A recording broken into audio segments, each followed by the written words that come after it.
소망 되신 주를 바라봅니다.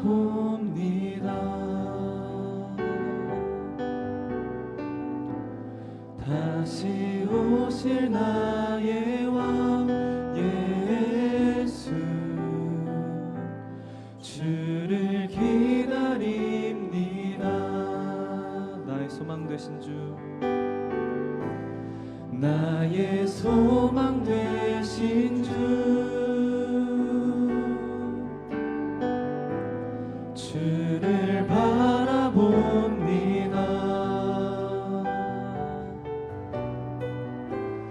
다시 오실 나의 왕 예수, 주를 기다립니다. 밤이 나가지나 어제나 오늘도 영원히 주만 찬양해.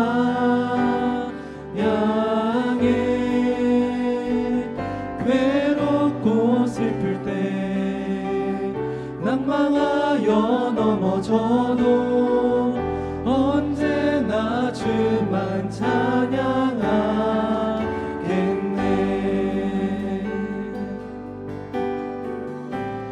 나의 소망 되신 주를 바라봅니다.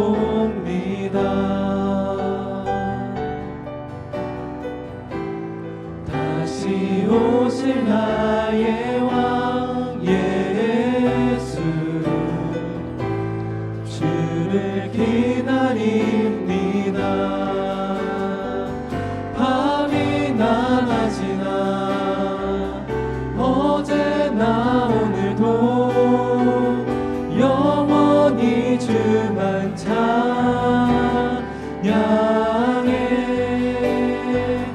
괴롭고 슬플 때 낭망하여 넘어져도 언제나 주만 찬양하겠네. 밤이 나가지나 밤이 나가지나 어제나 오늘도 영원히 주만 찬양해. 괴롭고 슬플 때 낭망하여 넘어져도 언제나 주만 찬양하겠네. 밤이 나가지나 밤이 나가지나 어제나 오늘도 영원히 주만 찬양해.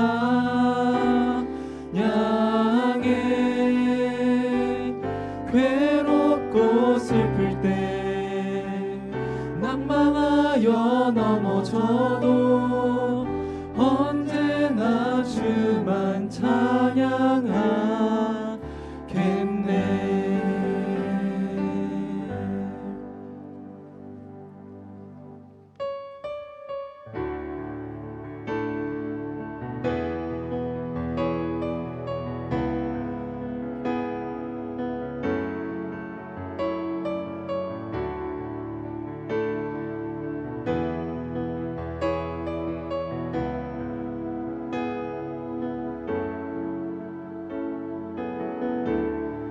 죄악 가운데 머물러 있던 나의 삶이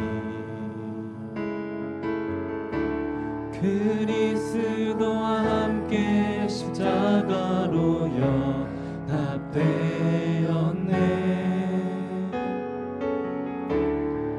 그의 죽음은 우리를 살리려 함이요,